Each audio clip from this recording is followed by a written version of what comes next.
Hello मेरे प्यारे दोस्तों, आप सभी को मेरे YouTube चैनल कहानी का खजाना में स्वागत करती हूँ। आई होप आप सभी लोग खुश होंगे, स्वस्थ होंगे। चलिए दोस्तों, आज आप सबको मैं एक नई कहानी सुनाती हूँ। मेरा नाम पूजा है और मैं 25 साल की हूँ। 6 महीने पहले ही मेरी शादी हुई है। मैं दिल्ली की रहने वाली हूँ, लेकिन शादी के बाद से अपने पति के साथ जयपुर में रहती हूँ। मेरे पति अजीत एक एमएनसी में काम करते हैं। मैं दिखने में बेहद ही खूबसूरत हूँ। कोई मुझे एक बार देख ले तो दोबारा मुड़कर जरूर देखता है। भला क्यों ना देखे। मैं 5 फुट 9 इंच की जो थी, रंग गोरा और फिगर किसी मॉडल की तरह था। हम दोनों पति पत्नी जयपुर में अकेले रहते थे और हम दोनों का परिवार सब दिल्ली में ही रहते हैं। जयपुर में अगर हमारा कोई अपना है तो वो मेरे पति का दोस्त विशाल है। विशाल और मेरे पति दोनों बचपन के दोस्त हैं। विशाल दिखने में बहुत ही हैंडसम है। उसका गठीला बदन देखकर कोई भी लड़की आकर्षित हो जाए। वो 28 साल का है और अभी तक सिंगल ही है। वो बहुत ही हंसमुख था। उसकी हंसी और गहरी आवाज मुझे बहुत ही अच्छी लगती थी। विशाल जयपुर में कपड़ों का बिजनेस करता है। बात 20 दिन पहले की है। मेरे पति को ऑफिस के काम से 2 महीने के लिए सिंगापुर जाना पड़ा।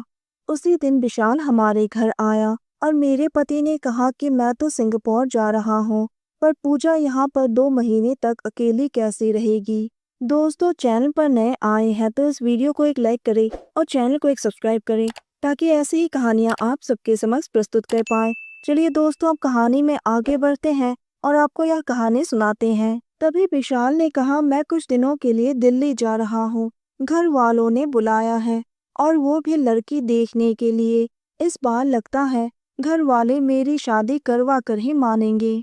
तभी मेरे पति अजीत ने कहा कि विशाल, तुम तो जा ही रहे हो, पूजा को भी अपने साथ लेकर जाओ, वो भी अपने घर वालों से मिल लेगी।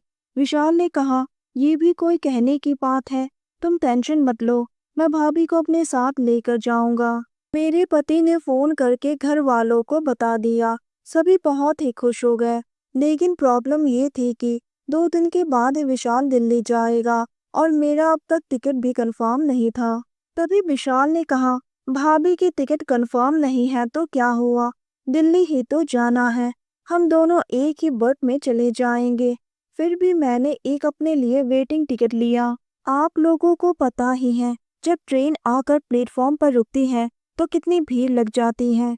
जैसे तैसे धक्का मुक्की खाते हुए मैं ट्रेन पर चढ़ गई और मेरे पैर पर मोच आ गए। हमें साइड की लोअर बर्थ मिली थी। हम दोनों बैठ गए।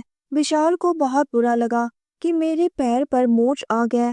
उसने कहा, भाभी आप आराम से बैठो। वो खाना घर से ही लेकर आया था और ट्रेन में मेरी हर चीज का ध्यान रख रहा था। वो मेरी इतनी खातिरदारी कर रहा था जैसे मैं उसी की ही पत्नी हूँ। हम दोनों बैठकर बातें करने लगे। रात गहरी हो गई और ट्रेन अपनी गति से चल रही थी। जब टीटी आया तो उसने कहा कि कोई एक्स्ट्रा बर्थ खाली नहीं है।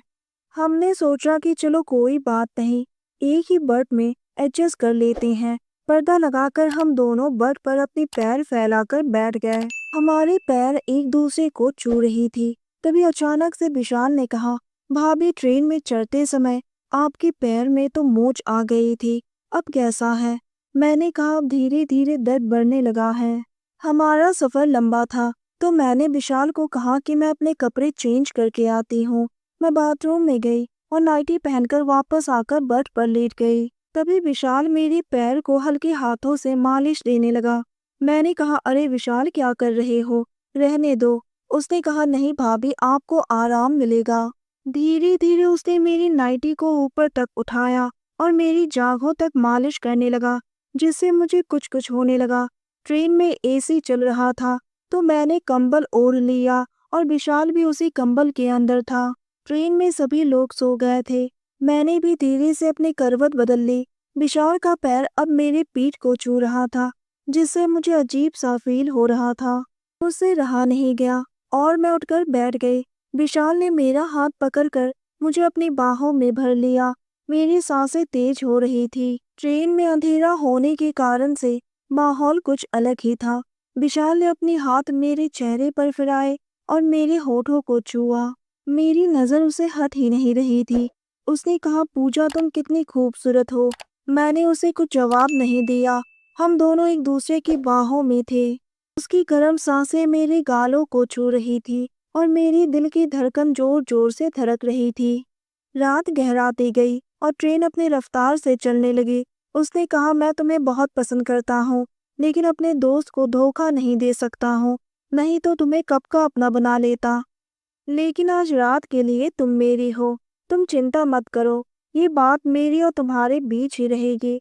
उसने धीरे से मेरे होठों को चूम लिया। हम दोनों की नजदीकियां बढ़ने लगी। उसके बाद पूरी रात हम अपने ही दुनिया में खो गए। उसका साथ पाकर मुझे एक अलग ही सुकून का एहसास हुआ। सुबह ट्रेन दिल्ली स्टेशन पहुंच गई।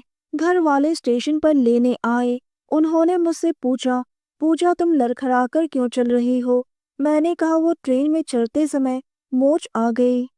अब मैं किसी को क्या बताऊं कि मोच की वजह से मुझे विशाल के साथ खूबसूरत पल बिताने का मौका मिला। विशाल और मैंने एक दूसरे की तरफ देखा और हल्के से स्माइल के साथ एक दूसरे को अलविदा कहा। जयपुर से दिल्ली तक की ये सफर मेरे लिए हमेशा यादगार रहेगी। तो दोस्तों, यह कहानी सुनने के बाद आप सबकी क्या राय है, हमें कमेंट करके ज़रूर बताइए और साथ ही इस वीडियो को एक लाइक करें, चैनल को एक सब्सक्राइब करें और नोटिफिकेशन बेल को भी ज़रूर दबाएं ताकि अगली अपडेट सबसे पहले आपको मिले। दोस्तों, आपके एक लाइक और सब्सक्राइब से बहुत ही मोटिवेशन मिलती है कि हम ऐसे ही कहानियाँ आप सबके समक्ष प्रस्तुत कर पाएं।